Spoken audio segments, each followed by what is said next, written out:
I think AI in general, and I go on rants about this. I think AI in general have taught people to just scrape the surface, to like see an input from ChatGPT and think that's good enough.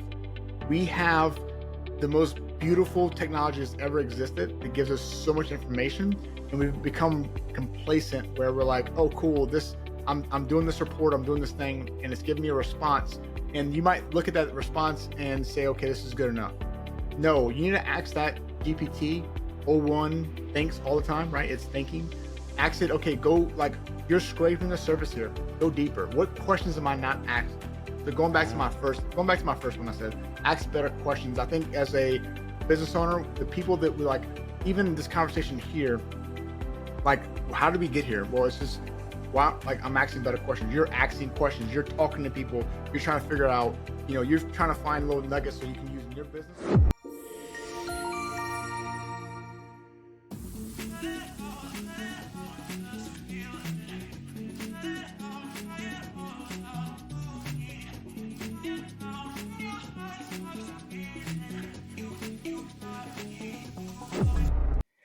And here we are. I'm talking with Jonathon, or as we affectionately always refer to him with respect as Jofu. Thank you very much for joining me today. Thank you for having me. I'm excited to talk about AI and catch back up with you. That's Super my excited. life. No, so I think we should delve into how we met. Yeah. But first, before we do that, why don't you give me a little bit of your background, where you're from and how you got here? Because that is more interesting to me, to get everybody's attention and get them familiar with you. Sure. So, like Noble said, my name is Jonathon. Everybody calls me Jofu. I have been a product manager for forever. So, like, product, when you think about like your favorite things, like your Apple iPhones and the features of that phone, your favorite apps, like, I nerd out over how the buttons work, the like button, the reply button, all that stuff that you just take for granted. That's the stuff that I like obsess over.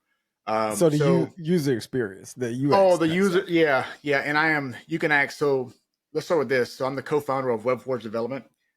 We do AI readiness for companies that like want to implement AI, but like they need to bridge that gap. So they're not like necessarily ready for it yet.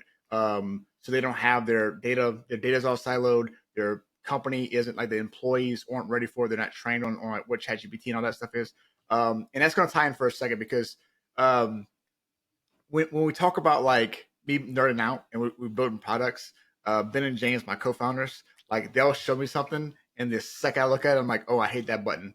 Like, we need to, and James is like, no, dude, I'm not talking about the button. I just want to I'm like, no, change that button now. It's disgusting. I hate it. To get away from me. But I'm a nerd about that type of stuff. That's like the way that a app makes you feel when you open it up, whether you get excited, whether it's a comfort, it's convenient. Like, that's what I'm super passionate about. And that's kind of translated into, when we talk about AI now, it's, for me, when I press a button with my AI, I want it to be magical.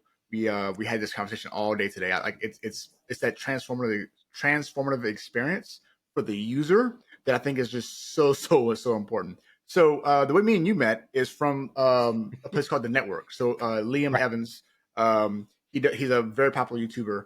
Very popular. Yeah, who, like, amazing dude. When AI first like popped off, and like the Liam Otley came out with the AI. So the two Liams. Now I'm Liam. affiliate with Liam Otley. Okay, first cool. I started off perfect. because of his. Yeah, Liam Evans is very grounded and giving you the realism of business, right? Yeah, sure. But Liam Otley, he is a technical genius. So they give me both of everything that I need. That too tangible, and then I aspire to be as technically sound as Mr. Otley. Yeah, no, it's a great place to be, right? So whenever the generative AI like boom happened, these two guys were like on the ground level, just popping out YouTube videos about how do we actually make a business out of this, which is the question I was asking, because I found myself in a spot that a lot of product managers found themselves in 2022, which is out of a job. Wow. If you look at like Twitter, right? Elon went in and he's like, hey, if you can't commit code, get out of here, which I agree with. I think that's like, but the same thing happened at Google, at Facebook, at all these companies. And so me and about 100,000 product managers were just so happening looking for jobs in 2022. Sorry, 23. Sorry, this was last year. And so what happened was I'd be getting on interviews the last round, and it's like, yeah, it's you and a guy from Google, and it's like, all right, great. Like, so I didn't stand much chance, but I was also very engaged in the generative AI space. Like I'm doing all these, I'm getting like AI to apply for jobs for me. I'm getting it to like customize my my cover sheets, like early on, like 3.5. It's like as soon as this came out, I'm like, oh, how can I use this to leverage in my business? And I made my wife a deal. I'm like, listen, it's October, and I've been looking for a new job all year. I said, I'm gonna go after this AI thing for a bit. I'm gonna like start a company doing AI, and this is how I'm gonna do it. And so I joined Liam Evans, the network, because I'm like, all right, I want to be in a space where other people are talking about this, because it wasn't like even last year. It wasn't like there was like these pockets of people who were talking about it, and they weren't doing the same things I were doing. So like they weren't like what's the best way to say it? They were like using ChatGPT like they use Google. So they were like basically Googling inside of ChatGPT versus like people who were like making GPTs, people who were like pushing it to the limit and seeing how far we can get. Like Connor Burton, so Umbro AI. You look at this guy and you look at what he's doing with voice flow. Matter of fact, like, dude, what he does with voice flow now, like he made a video the other day, and it's like it's insane. I want to be around people like that. And I found two guys named Ben and James inside of Liam Evans's network. And actually, matter of fact, Ben found me because I was always the guy inside of the calls that was like, hey, like, this is what I'm thinking about doing. And me and Ben caught I mean, it was Ben is the other Jedi. He is amazing. We nerded out the first time we ever sat around for an hour. Like, Ben is like more technically inclined than I am. Like he'll nerd out on the tech stuff. I'll nerd out on the product stuff. And then we found James. So James was like, in my opinion, like the unsung hero of the network. And I'm sure like Liam will say the same thing. We're like, this dude never stopped. When I seen what he was doing behind the scenes, I'm like, oh my God, this dude is like everywhere. He put everything together. He touched bases with everybody. And I'm like, I just want to be around people like that. So he was the first person I was introduced to. Dude, and so like we ended up sticking like glue. Me and Ben had a conversation, and we were like, and I'm very open. Like if we ever get into a business arrangement, I'm gonna say, hey, like what is it that you actually want? Like what's your like truly, like how much money do you want? Because like that's important to me. Like how much money somebody wants and like what's your goals in this business matters so much to me. Because we can disagree, Noble. Me and you don't have to agree on everything, but if our goals align, then we're best friends. Well, like we're moving on this train. And that's so like I found like I love these boys. We've been working together for actually a year now. We're working together for a year now. And like to tell you like the stuff we've done. So now we're doing I guess we're moving past the introduction. Do we got anything else here? Because I'll just move into the AI. No, I mean, that's how you got into AI. We talked about the two Liams. We've talked about the network. You and I was like full. The network was full of people who are like very passionate about AI. Any community that you find is always going to have like different tiers of people inside. I'm not saying like low tier people are worse. It's just the interest level and how so like your lower people who are like just kind of curious about what's going on inside, and then you'll have your super nerds who are making stuff that you're like, I didn't think was possible for the next like 2 or 3 years. Like your Connors, like you have guys who are doing some crazy, like your Mnits, like are doing crazy stuff with these tools. And the first tools.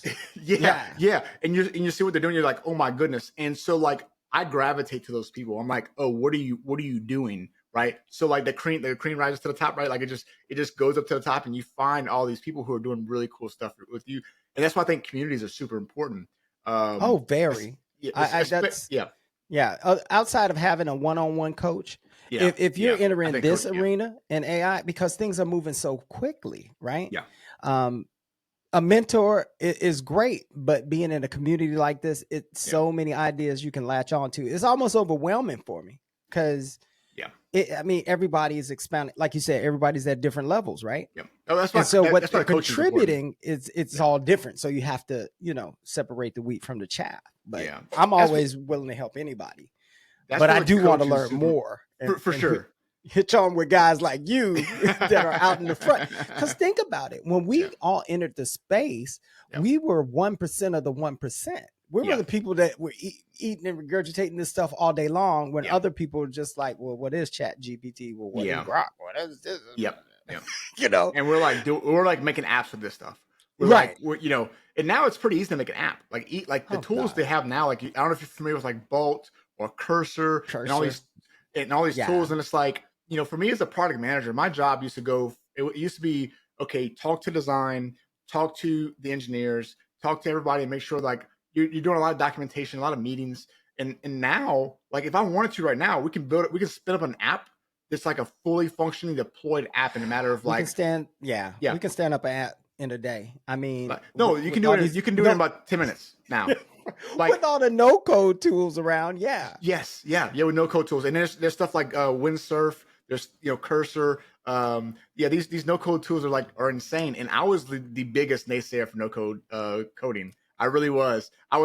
Because for me, I know, and I'm still like I still think that you still need somebody who knows how to code because they know. Oh, of course. But to be well-rounded and to be useful, you're going to have to embed yourself somewhere. But I can teach my 14-year-old daughter, like legit in probably about 30 minutes, maybe 45 minutes, on how to actually make an MVP or a prototype and deploy it. And that's the magic. That's the magic of AI that's happening that I was like skeptical of having, but to actually make it a fully like a robust app with like a login system and making sure it can handle codes, making sure the database is actually like structured and correctly. It won't break. Like that stuff, you still need somebody who knows what they're talking about. You need an adult, right? The maturity of like an engineer. But for a product manager, if somebody comes to me and say, "Hey man, I have this great idea for this cat app," right? All right, great. Like let's hear about the cat app. What's it going to do? We can spin that up and get an MVP or a prototype. We can throw some pictures in there. We can make it look really nice. And spin it up real fast. Like that to me is magic. It literally is magic because I've gone through the different stages of when I was 14 making a website with HTML and like having to copy and paste these little things in so I can have stars following my cursor around the screen.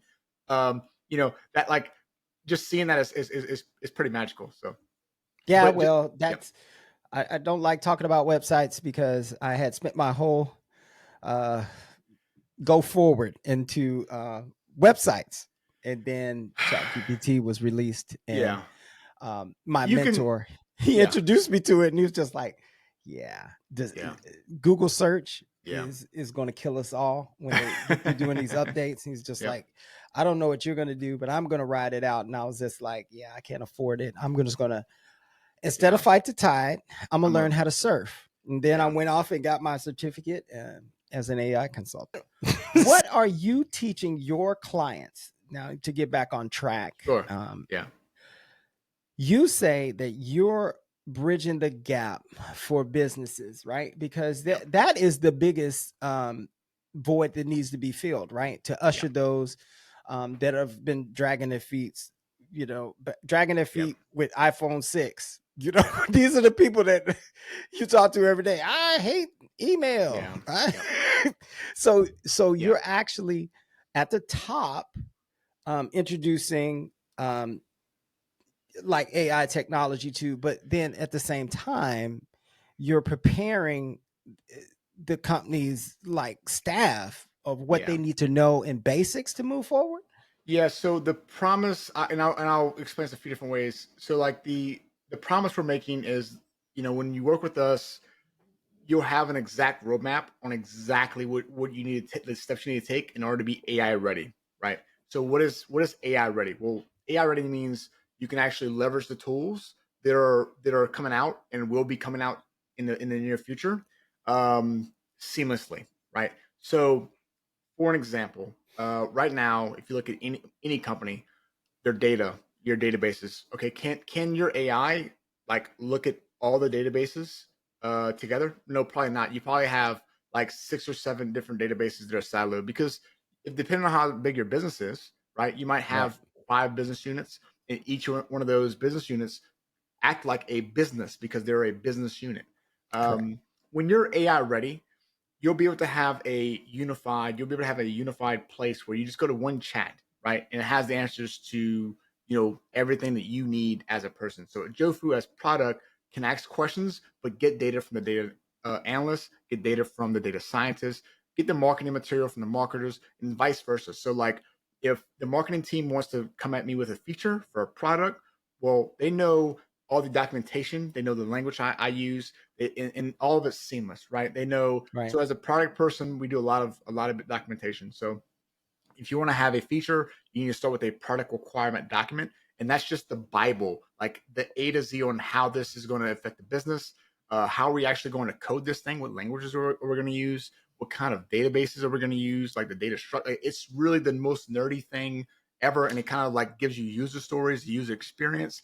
And I think like for me, coming from that place gives me a massive advantage, especially when it comes to messing with like tools like Vault or Cursor, because I come from it from a place of like trying to understand where not just I'm coming from, but where is the CEO coming from? Why does the CEO want this feature? Well, he Right. wants this feature because it's going to affect the top or bottom line. How much profit is this going to make me? But the guy in HR or the lady in marketing, what do they care about? Or the analyst. Or the analyst, Why? Why are we why? changing now? Your data scientists, what do they care about, right? So Right. like when you're making these documents, making these features, you really have to take into everybody in consideration. What about legal? What's legal gotta say about it? Because I've had some features that were shut down by legal the day before we're about to launch that sucker, because guess what? We didn't go to legal and say, hey, is this okay? No, it's not Right. okay. Who Right. has access to these vectors, right? Yeah. Like, Yeah. So this yeah. repository shouldn't be accessed by the janitor, Exactly. Or like, right? yeah, there might be some kind of strange thing that we haven't thought about because we're not lawyers. The lawyers like, yeah, of course not, right? Right. So, but kind of like going back a little bit, when we talk about like being AI ready, you've seen it all. So you've seen it when people were like, okay, I want to have an online business. Okay, great. Or I want to do ads. Okay, awesome, great. Let's do Facebook ads. Okay, first question: do you have a Facebook page? Well, no, I don't have a Facebook page. Okay, well, do you have a website? Do you have a product? Does Right. that product, like, do you have like the metrics to back this up? Do you have a Yeah. sales team to actually get on these sales calls? Right. So when we think about like all the strings that kind of go along with like, well, I want to sell online, the same thing can be said with like, I want to introduce AI in my business. And there's different levels. Right. There's levels of it. So like, okay, we want to use ChatGPT. Well, that's the base level. That's like the level one of AI, versus like, well, there's tools that are coming out right now, like Notebook LM, that if all of your data is kind of siloed and together in either like your Google Docs, well, guess what? You can sync 300 different sources and treat that sucker like a source of truth. So the way that we're using this, all right, so we're doing interviews with these companies. So we're doing AI readiness reports. So we'll go in and we'll interview the CEO, we'll interview the CFO and all the executives. Then we're going in and we're interviewing every lead of every business unit, and then like, so like your head of marketing, your head of finance, and just trying to figure out like their workflows. Where can we bridge the gap? Where can we streamline services? It's almost like a business process management consultant company where we're kind of Correct. looking at all the processes in the company. How do you and your team identify who you're going to approach first? So That's like, going to be amicable and is going to, be an early adopter and say, yes, I need to talk to you now. yeah, we talked to a lot of people, right? That was, I mean, that was it. Like I think so. That's the short answer. Yeah. One of the issues we had this past year as a company. So me, Ben, and James. If you think about like the experiences each of us had, well, I told you I'm already in product. Well, Ben's been doing tech his entire life, since he was 14 Yes. years old, right? But he was also in the movies, right? James has been doing operations. Yeah, exactly. So James has been in operations his entire life. So you look at like, you have a guy who's like a tech guru, you have a guy who's a product guru, you have a guy who's an operations guru. If you think about our interests and who could we serve, like logically, who could we serve? We could serve a lot of people. So Correct. we did a lot of time this past year, that being a massive crutch to us, because we did the thing that we taught people not to do, right? So are you focusing on the size of companies or the We're working with industries? companies right now uh, that are between 10 and 50 because Okay. these companies are growing really fast. They have a lot of like when we look at for companies who are like hiring as well. So Oh, we know wow. they have a lot of cash. They're growing really fast, and we know that we can help them go from that like from 10 to 50 is such a like once you get like 10 employees, you're probably in a space where like you don't have a lot of SOPs. You don't have a lot of like you have like you might have SOPs, but like they're meant for like this ragtag bunch, right? Right. And you're all like doing AI. Have your own little tools, but none of those tools, there's no like no automations. I haven't said anything about automations yet, right? So like none of these things are automated. So the literacy side of our thing, where we're actually teaching like best practices, the current tools that are out, stuff like that, we can probably make a bigger impact on bigger companies doing those type of things Right. versus like the actual like AI readiness, going in and looking at all your processes, looking at all your workflows, and like talking with all your employees and working with them hand on hand to make sure that like your company is ready to scale, because that's the next thing, right? We're at Right. 10, we're at 15 employees. We want to get to 50, but like if all of our data siloed, if none of our processes are streamlined, what if somebody gets sick, right? Well, if somebody gets sick, there's no SOPs. Well, we're making SOPs for you. And when somebody, if you want to hire somebody new in, well, guess what? They go into your CRM and they have these Loom videos that are So just the onboarding is yeah. So automated like as well. um, So where yep, do you start with the gateway? You say, all right, you get all the pain points, yep, and I always look at it like this. How do you eat an elephant, right? One bite at a yeah, time. Do you yeah. tell them we're going to start with HR from the bottom up, or you say operations? Let's No, work with operations. so with how small we're dealing with, we're talking to the CEO, right? So So like that's you're looking at I'm looking at top, holistically I'm looking at top and how to bottom attack. line. When Right. when I look at every line has to go back to the CEO, and how this goal, how this if I put someone in a report, it better tie back to some kind of KPI, and that KPI better tie back to top and bottom line. How we're Okay. making more profit, right? Okay. When we deal with bigger companies, now we're dealing with the VP of sales. Now we're dealing with the assistant to the regional manager, right? Right. From the So this is where we're going to give value to all our small business owners yep, now, yep. looking from the inside out. When you look at WebForge in 2025, how do you see you guys scaling yourselves? Okay, get ready for this, Because because this is something I've thought about this when it was just me, Ben, and James. right, Everything I think about is how do we implement this practice and how we scale it, right? right, And James is like, just don't spend too much money, right? right, So me because if I had infinite money, I could just run ads and we can build this company. I can hire, and you can't. That's not how business works, right? right, You don't start with your ending money bag, right? You start with the small amount of money. And you got to build that sucker up. You know, we're playing. It's almost like a video game. I think about it strategically like a game. So, our team, we have a team of 5 now, I believe, and we're about to expand. So scaling is something that I constantly think about. right. So let's start from the beginning. Our first hire, and do you want to talk about hiring for a second? Because I think it's like it's one of my strengths. It's something I get very passionate about. So your Um, first hire. my first hire. Let's talk about hiring in general. Then I'll talk about the first hire. Okay. Hire in general. You need to take it seriously as a business owner. Like that should be in my opinion, probably the number one skill you're good at. Now, I am the most like non-competitive person when it comes to like playing Monopoly. But when it comes to business, I am super, super, super competitive with myself. Like I want myself to be the best, Jofu that's possible. And I'm like that with business. So like you can ask Ben and James, I'm not a very easy person to work with, right? Because I expect the same from everybody that I work with as I do Oh, for myself, right? definitely. And so like I think they love that about me, but at the same time, like I know, like They today, can like hate Ben's, it yeah, because but like, it gets unrealistic.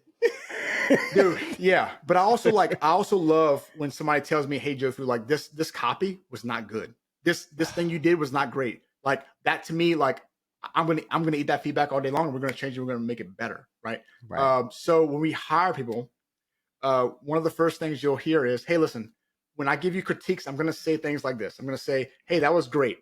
That was epic. That was awesome. That's the words I use. This sucks. That's terrible. I hate it. Okay. Those are your descriptive Those are actions my, as well, right? yeah. Because I'm very like a lot of times I look at something, I have that gut reaction, and I'll go back and say, listen, I hate this because, and Okay. and the important thing for me, and this is why it's really difficult. And my team, I think they love me. Of They course they seem love seem you. to love me. But I have to make it very clear, like when I see something and I say I hate this, I'm not saying I hate you. I'm saying, hey, I'm not a fan of this work, right? The same thing like when you see something of mine, like, hey, I hate this, I don't like it. Like I know you're not saying you hate me, but the way I Right. speak is very blunt, is very I know abrupt. I Is can what I've get been. better out of you. Yeah, You do yeah. better. Whether When Jofu yeah, hires someone, yeah. right? They gotta have talent, but they also have to have a thick skin and I be don't even ready to know. work. I don't even know that they need And to then have. be ready to work. I don't even know that they need to have a thick skin. They just have to be used to like the words I use, because I'm not mean. I'm never like, I don't think I'm ever mean to anybody.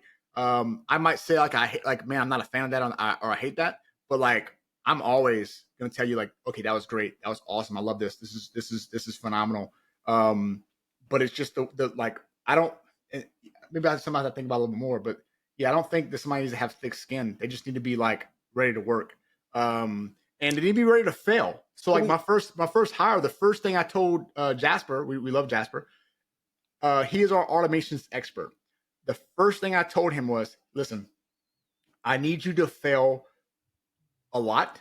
I need you to Fail fail fast. fast, right? And I need you to like come talk to us when you have problems, right? And he went from somebody who's never did any kind of automations, right? But there was that thing about him, right? There was that like follow up with him where when we interviewed, he like chased me down.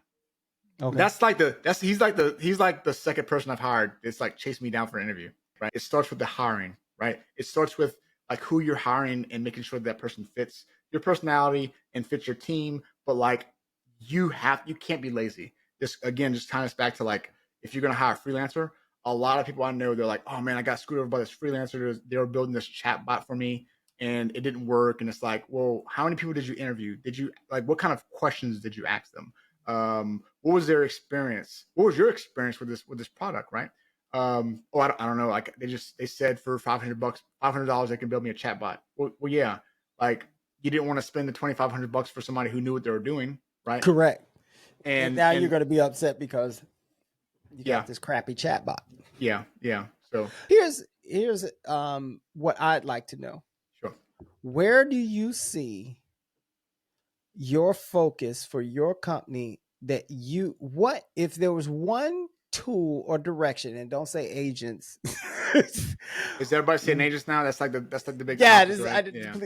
What Yeah. are you telling your client this Sure. is what you need now to So be ready next for what's coming next? What are you telling people right now? What should they be focusing their business on to build their foundation on so they can grow as the next technology comes out? So as a employee and as an employer, I think skill flattening is something that is happening. And when I say skill flattening, I mean, hey, instead of you just being a product manager, you need to understand product now, but you also need to learn how to code.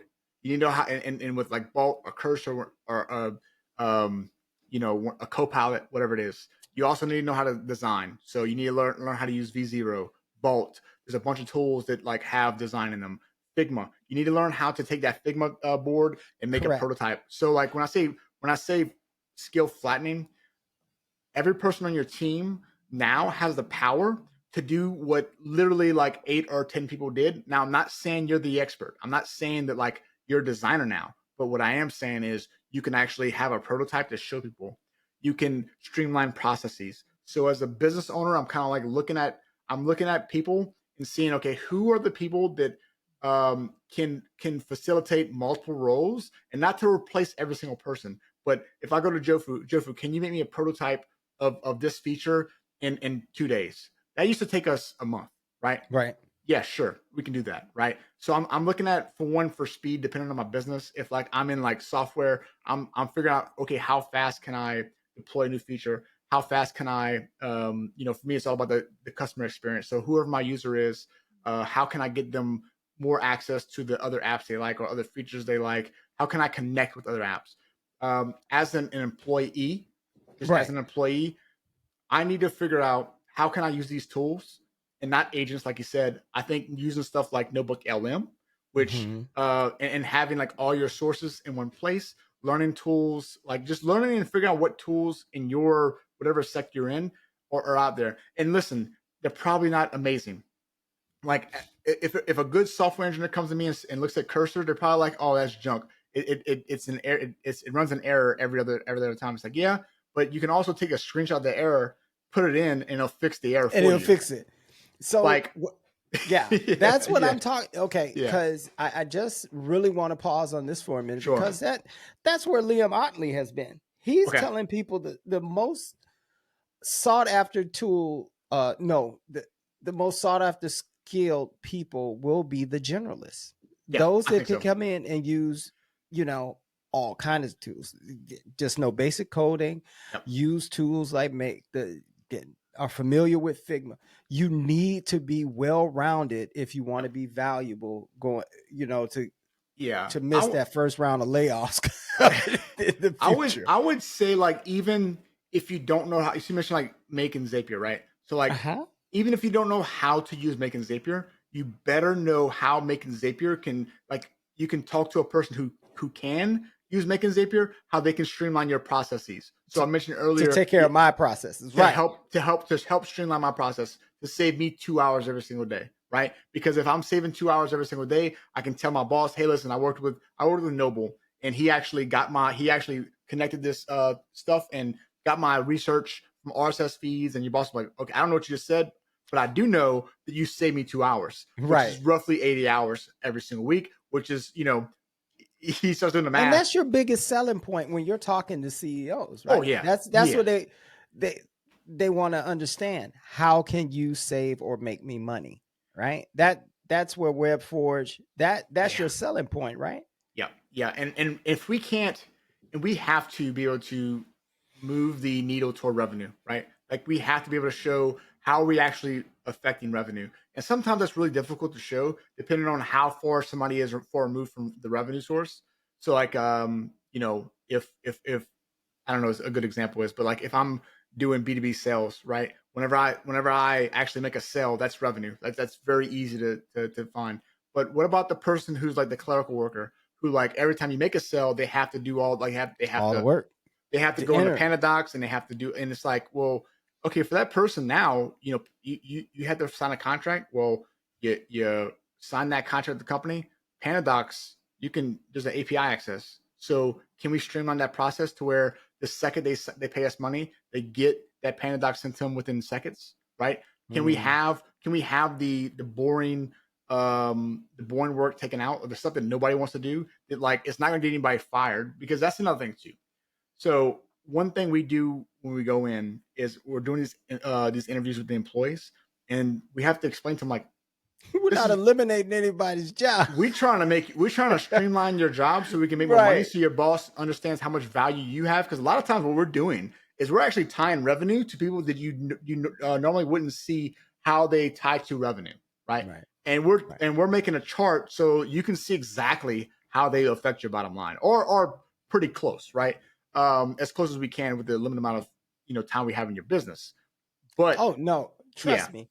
My yeah, wife is in investment banking, right? yeah, And yeah, so when it comes down to delineate how, you know, it's the hunters and the gatherers and the deal people, yeah, yeah, and then there are the people that generate do the marketing, yep, yep, um, make all of the creatives and the yep. people that actually count the money and, And guess what? and count the If hours, they're not doing that, who's got to count the hours? Who's got to count the money? correct. Well, Who's yeah, your hunter is not going to count the coins. Your hunter is correct. bringing that sucker back to he's bringing that deer back to the tribe, and say, all right, have fun, guys. I did the work, right? That's right. Yeah, let's chop it up Yep.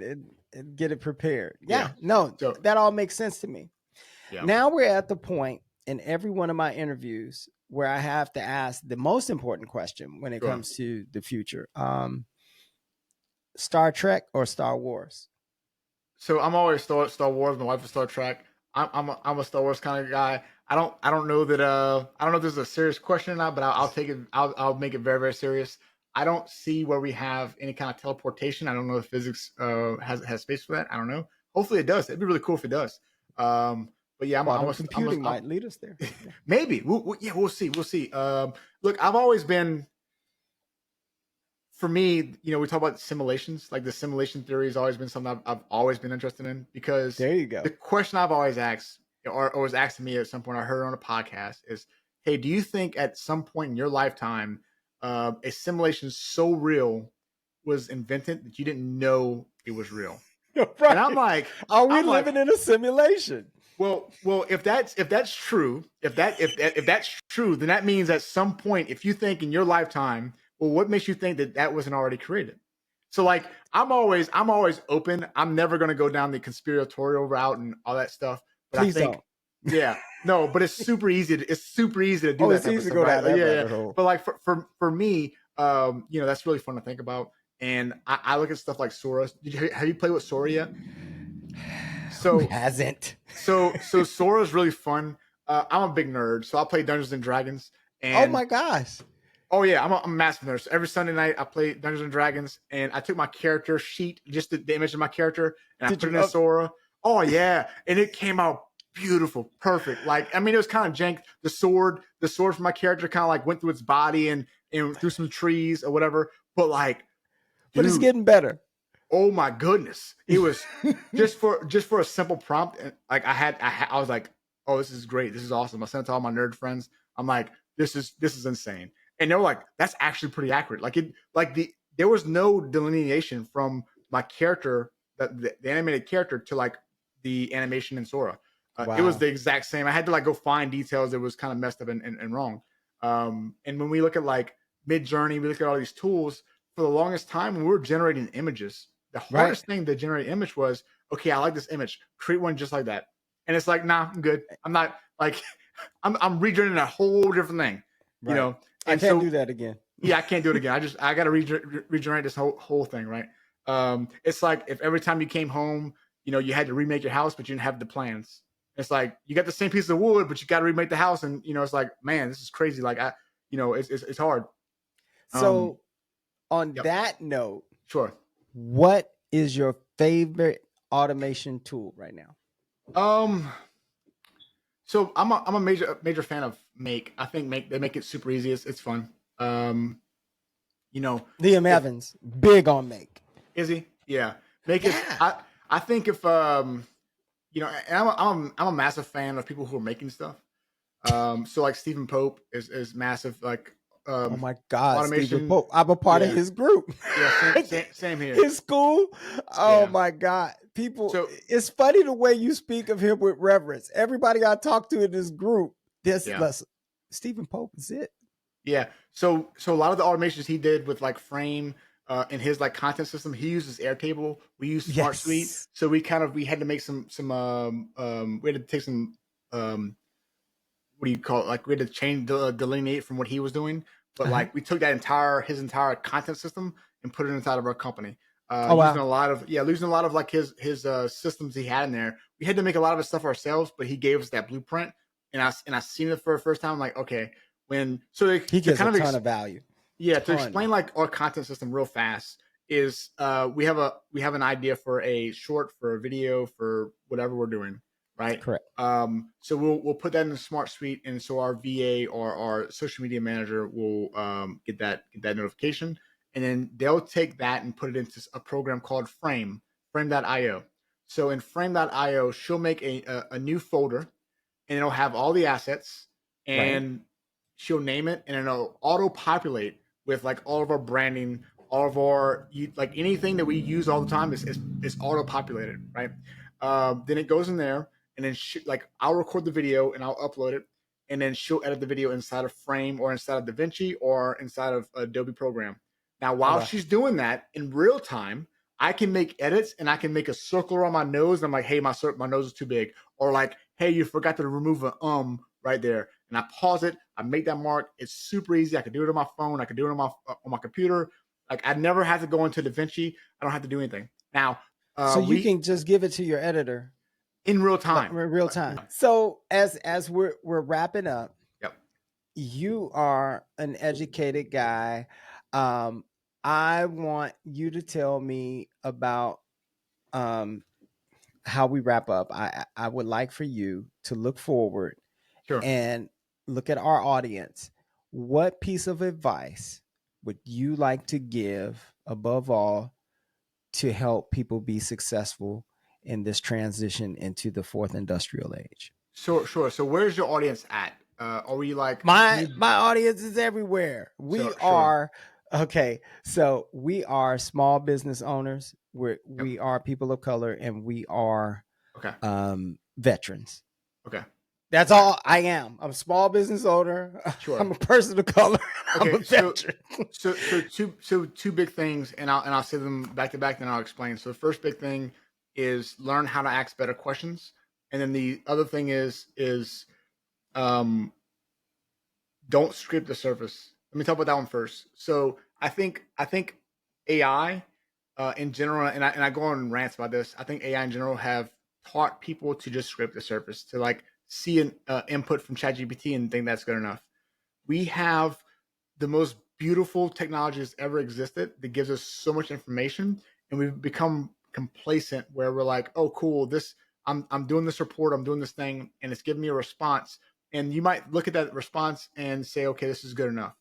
No, you need to ask that GPT. O1 thinks all the time, right? It's thinking. Ask it, okay, go, like, you're scraping the surface here. Go deeper. What questions am I not asking? So going back to my first one, I said, ask better questions. I think as a business owner, the people that we like, even this conversation here, like, how did we get here? Well, it's just, wow, like I'm asking better questions. You're asking questions. You're talking to people. You're trying to figure out, you're trying to find little nuggets so you can use in your business. You're also trying to get nuggets from me that I can help the people watching this video so they can help their business. And for me, like I'm a giving person. I want to give as much nuggets as I possibly can to your audience. Give that value. Yeah. Give it. Cause I'm all about abundance, and I want to give until you find like, all right, Jofu, like take my money, damn it. Like here, just take it. I'm like, for what? You're like, you gave me so much. It's like, no, I didn't. I just was talking, dude. Ask better questions.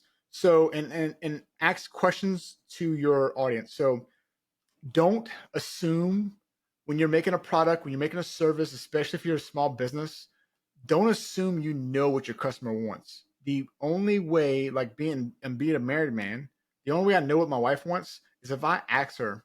And sometimes I have to ask her 5 times. Sometimes I'll say, hey, what do you want for supper? I don't know. Okay.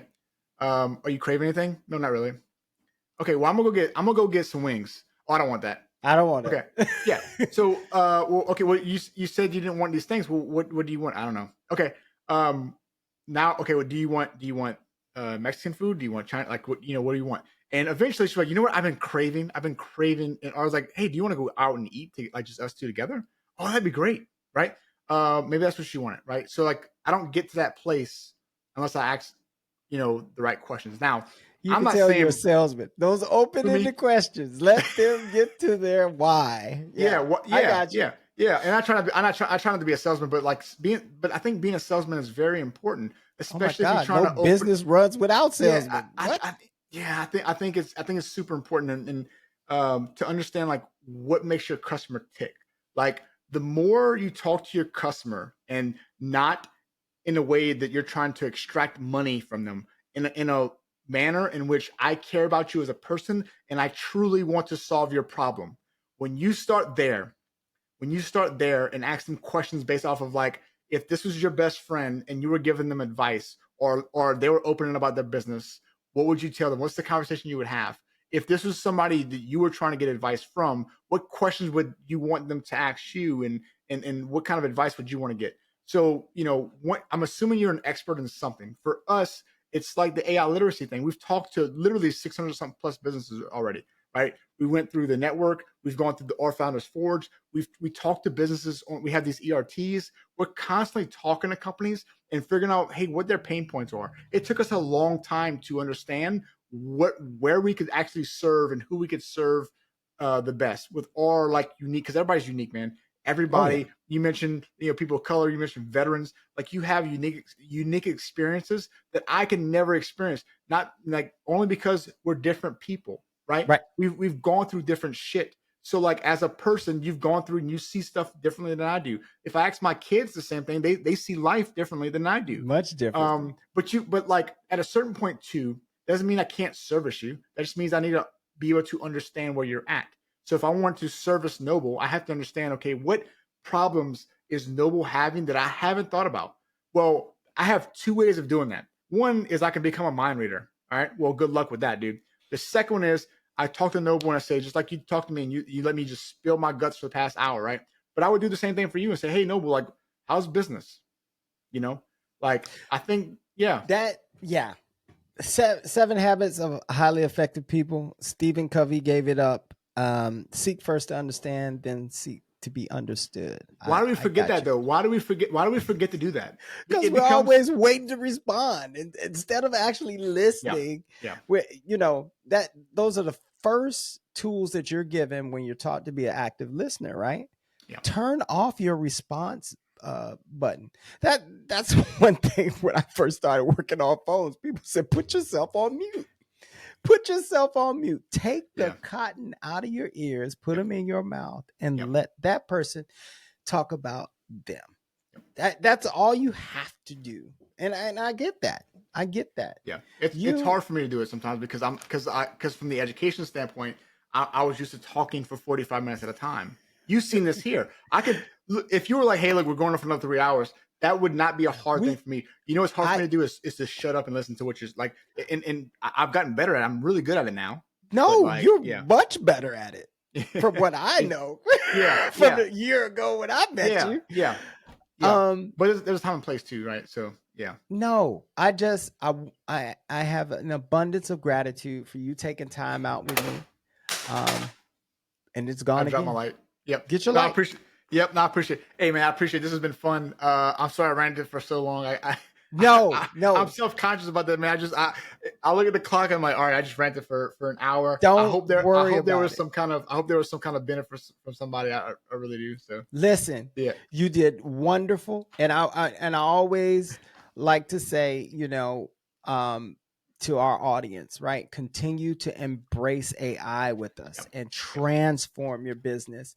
Until next time, keep innovating, keep evolving.